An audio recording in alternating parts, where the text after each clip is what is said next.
31 जनवरी 2011 यानी आज से 12 साल पहले की बात है, जब विंटर ट्रांसफ़र विंडो की डेडलाइन थी। तो कुछ भी नहीं था, 28-29 तारीख तक कुछ भी नहीं था, और सडनली मतलब एक दो दिन पहले ट्रांसफ़र विंडो के ख़त्म होने से पहले ऐसी एक खबर आती है, उड़ती उड़ती रूमर आती है कि Chelsea are interested in Fernando Torres. तो उस टाइम तो देखिए कुछ इस तरीके का सोशल मीडिया होता नहीं था, और होता था तो हम एक्सेसिबल नहीं होता था हमारे लिए कि हम देख लें कि भाई क्या चल रहा है, मतलब टिप्स पे नहीं होता था। जैसे आजकल तो क्या है कि आप ट्विटर पे रिफ़्रेश कर लेते हैं, तो जो भी जर्नलिस्ट जिनको आप फॉलो कर रहे हैं, फाब्रिजियो वगैरह हैं, डेविड ऑनस्टीन, ये सब हैं, उनको आप देख लेते हैं कि अच्छा इन्होंने अपडेट डाला है तो ये कुछ चल रहा है, इस तरीके की कुछ प्रोग्रेस हो रही है, और सब कुछ जो है आपको पता होता है आज की तारीख में। इनसाइड स्टोरीज भी कि किसी नेगोशिएशंस में क्या चल रहा है। पहले 12 साल पहले ऐसा कुछ भी नहीं होता था। तो ये खबर आ रही है कि Chelsea are interested in Fernando Torres. भाई 50 मिलियन पाउंड्स का प्राइस टैग है। 50 मिलियन पाउंड्स उस टाइम पे ब्रिटिश ट्रांसफ़र रिकॉर्ड था, मतलब उस टाइम पे इतनी महंगी साइनिंग किसी ने नहीं करी थी प्रीमियर लीग फुटबॉल में। तो रात को बज गए होंगे कुछ 1-2 बजे, मतलब 31 तारीख की रात को, मतलब 1 की सुबह हो चुकी है, 1-2 बज गए। अगले दिन कॉलेज जाना है तो ज़्यादा देर अब जग नहीं सकते, तो बस देखे जा रहा हूँ मैं कहीं से कुछ मिल जाए, इंटरनेट खंगाल रहा हूँ। फेसबुक पे फ़ैन पेजेस होते थे, उन पे देख रहा हूँ कुछ हो जाए, और goal.com होता था, वहाँ पे कुछ रूमर आ जाए, डेली मेल वगैरह, ये सब जो वेबसाइट्स होती थी उन पे देखना पड़ता था। क्लब की जो वेबसाइट है उसको रिफ़्रेश कर रहा हूँ बार बार कि कुछ हो जाए। कुछ नहीं है। सुबह जब उठे हैं कॉलेज जाने के लिए, तो देख रहे हैं कि चेल्सी के ऑफिशियल फेसबुक पेज पे फर्नांडो टोरेस की ये फ़ोटो आ गई है। तो कल जो है कुछ ऐसा ही पूरी रात निकली है एंजो की न्यूज़ में कि कुछ हो जाए, कुछ अनाउंस हो जाए। और ये जो ट्रांसफ़र विंडो रही है, I think this is Chelsea's transfer window, ये जो विंटर की ट्रांसफ़र विंडो रही है, और इसमें चेल्सी ने अपनी बहुत सारी प्रॉब्लम्स को सॉल्व किया है। बदिया शीले को लेके आए हैं, मुद्रिक को लेके आए हैं, मद्यूके को लेके आए हैं, उसके बाद जाओ फिलिक्स को लेके आए हैं लोन पे, जो कि एक ऐसी प्रोफाइल है ये तीनों जो हमारे पास है नहीं, और इनके आने से डेफिनेटली जो टीम है हमारी मजबूत होती है। उसके बाद अगर हम समर ट्रांसफ़र विंडो की बात करें तो मालो गुस्तो ऑलरेडी हमने कंफर्म कर लिया साइनिंग, जिनको वापस लोन पे लियों भेज दिया गया है। रीस जेम्स का बैकअप या कंपटीशन आप उनको बोल सकते हैं, तो वहाँ पर भी अब हमको ज़्यादा काम करने की ज़रूरत नहीं है। और अब ले दे के एक जो जगह बचती है वो है सेंटर मिडफील्डर की, जो कि लग नहीं रहा था कि हो सकता है, बट अब जिस तरीके से आ रही हैं खबरें, और मैं भी रुक रहा था कि एक बार कुछ कंफर्मेशन आ जाए, किसी तरीके की कुछ पॉजिटिव डेवलपमेंट की खबर आए, तो मैं इस पर अपने विचार दूंगा। और वही हो रहा है एंजो फर्नांडिस की, जैसा आप देख सकते हैं बहुत डेवलपमेंट हो चुकी है। एक और न्यूज़ आई है जेकब स्टाइनबर्ग की कि बेनफीका ने एंजो फर्नांडिस के रिप्लेसमेंट की तलाश जो है वो शुरू कर दी है।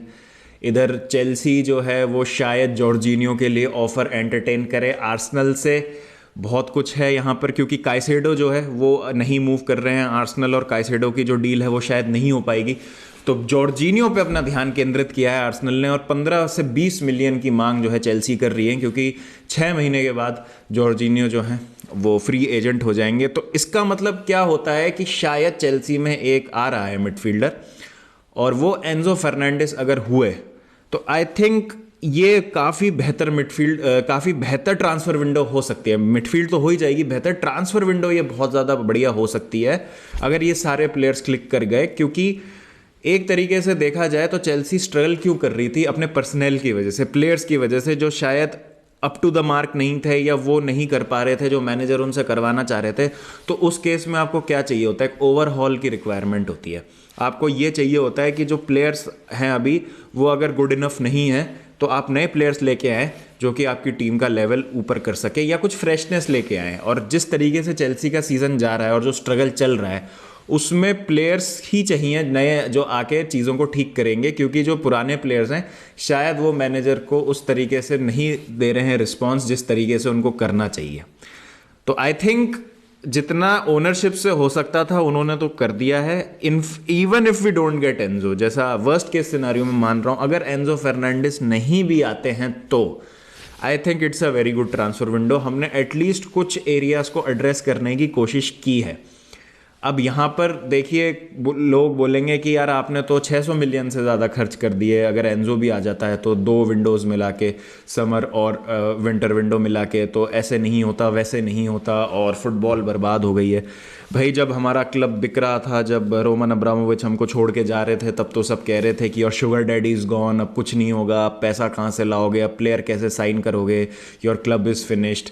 तो भाई नहीं है फिनिश्ड हमारा क्लब, मतलब हम कर रहे हैं कोशिश compete करने की, तो उसमें प्रॉब्लम क्या है जब हम हमारी सारी दिक्कतों को सॉल्व करने की कोशिश कर रहे हैं। चेल्सी ने with in the rules operate किया है इस ट्रांसफर विंडो के, जो भी ट्रांसफर्स के रूल होते हैं, जो भी एफएफपी के रेगुलेशंस होते हैं, उनके अंतर्गत रहते हुए, उनकी सीमा रेखाओं के अंदर रहते हुए ऑपरेट किया है, जिसकी वजह से जो भी मतलब लोग कह रहे हैं कि यार एफएफपी नहीं लगता क्या, ये नहीं लगता क्या।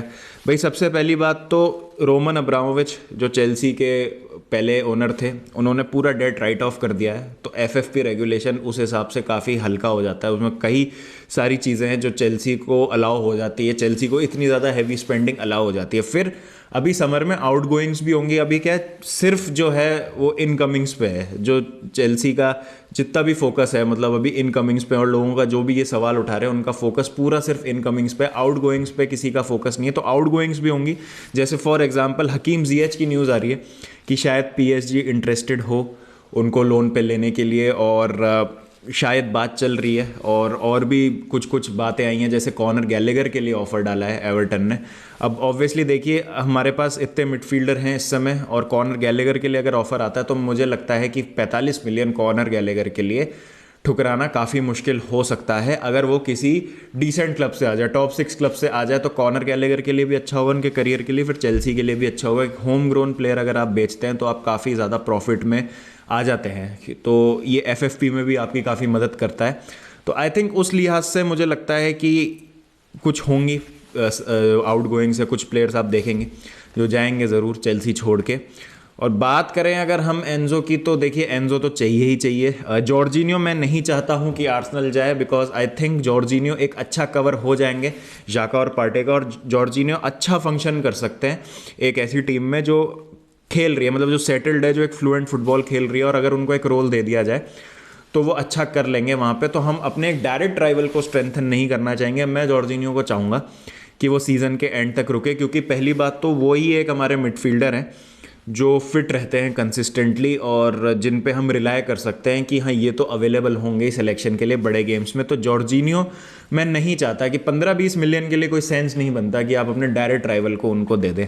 और जहाँ तक बात है गैलेगर की, आई थिंक जैसा मैंने कहा 45 मिलियन एक बहुत अच्छा ऑफर होता है, 40 मिलियन प्लस 5 मिलियन का एड ऑन एवर्टन ने ऑफर किया था, बहुत अच्छा ऑफर है रिफ्यूज़ करने के लिए मेरे हिसाब से। मुझे लगता है कि चेल्सी को एक्सेप्ट कर लेना चाहिए वो, अगर इस तरीके की कोई और क्लब से आती है ऑफर जो जिसमें गैलेगर इंटरेस्टेड हो मूव करने में।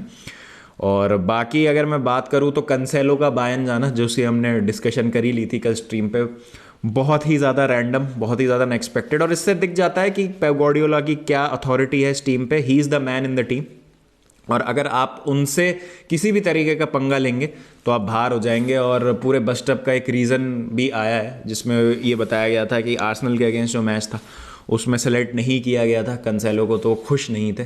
तो उसी बीच में जो है पेप और कंसेलो में कुछ तनातनी हो गई, जिसके कारण पेप ने डिसीजन लिया कि कंसेलो को अब जाने दिया जाएगा। तो यही है, अल्टीमेट अथॉरिटी मैनेजर की होनी चाहिए, और जो मैनेजर चाहता है वही होना चाहिए टीम में।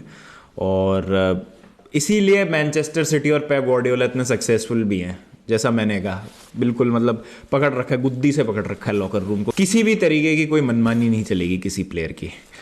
तो देखते हैं आज क्या होता है। आज बहुत ही ज़्यादा मतलब मैड डे होने वाला है मेरे हिसाब से चेल्सी के पॉइंट ऑफ व्यू से। और अगर हम देखें तो इस ट्रांसफ़र विंडो में जो सबसे ज़्यादा धमाकेदार बिजनेस किया वो चेल्सी ने ही किया है। अब वो बिजनेस सक्सेस में ट्रांसलेट होता है कि नहीं वो तो वक्त ही बताएगा, लेकिन एक मिथ ज़रूर चेल्सी यहाँ पे बस्ट कर सकती है कि बड़ी डील्स और अच्छी डील्स जो हैं वो विंटर ट्रांसफ़र विंडो में नहीं होती हैं। तो देखते हैं क्या होता है। ऐसी ट्रांसफ़र विंडोज़ पहले भी हुई हैं जब 5-5, 6-6 प्लेयर एक साथ साइन किए हैं और वो वर्क नहीं किए हैं। जो 2017 का समर है वो हॉन्ट करता है सारे ही चेल्सी फैंस को बहुत ज़्यादा। तो देखते हैं क्या होता है। लेट्स होप कि यहाँ से जो है अब सीज़न बेहतर हो। लेकिन एक बार जब पूरी डस्ट जो है सेटल हो जाएगी, एक बार ट्रांसफर विंडो ख़त्म हो जाएगी, फिर उसका लेखा जोखा जो समराइज्ड है उस पर डिस्कशन करेंगे और देखेंगे कि कौन सा क्लब कहाँ स्टैंड करता है, किस क्लब के कैसे चांसेस हो जाते हैं, जो प्लेयर्स वो लेके आते हैं, जो प्लेयर्स उनको छोड़ के जाते हैं, उस सबको एक बार मद्देनज़र रखते हुए आज रात को जो है स्ट्रीम करते हैं अपन, डेडलाइन स्ट्रीम। बट मुझे नहीं लगता ज़्यादा लंबी स्ट्रीम होगी, बिकॉज अगर ये एनजो का जो भी डिसीजन है, होना होगा नहीं होना होगा, ये हमको आज दिन में या शाम तक तो इस पर कंफर्मेशन मिल ही जाएगी। बाकी जो छोटी मोटी डील्स है उन पे एक बार देख लेंगे कि क्या चल रहा है। पेड्रो पोरो हो चुका है कंफर्म, जैसा मैंने कल अपनी स्ट्रीम में भी कहा था कि पेमेंट टर्म्स को लेके जो था वो थोड़ा सा एक मतभेद हो गया था, बट वो सॉल्व हो चुका है। तो पेड्रो पोरो आ जाएंगे अब स्पर्स, और अब देखते हैं आगे और बाकी की टीम्स किस तरीके का बिजनेस करती हैं। आपकी क्या राय है, please do let me know in the comment section. और आपकी क्या एक्सपेक्टेशंस है, कि आपको लगता है कुछ क्रेजी होगा अभी इस ट्रांसफर विंडो में, कुछ और धमाकेदार डील हो सकती है, तो ज़रूर बताएं। बाकी देखते हैं क्या होता है, दिन बहुत लंबा होने वाला है आज का। चलिए फिर शाम को मिलते हैं आपसे, तब तक ध्यान रखिए अपना, टेक केयर एंड पीस।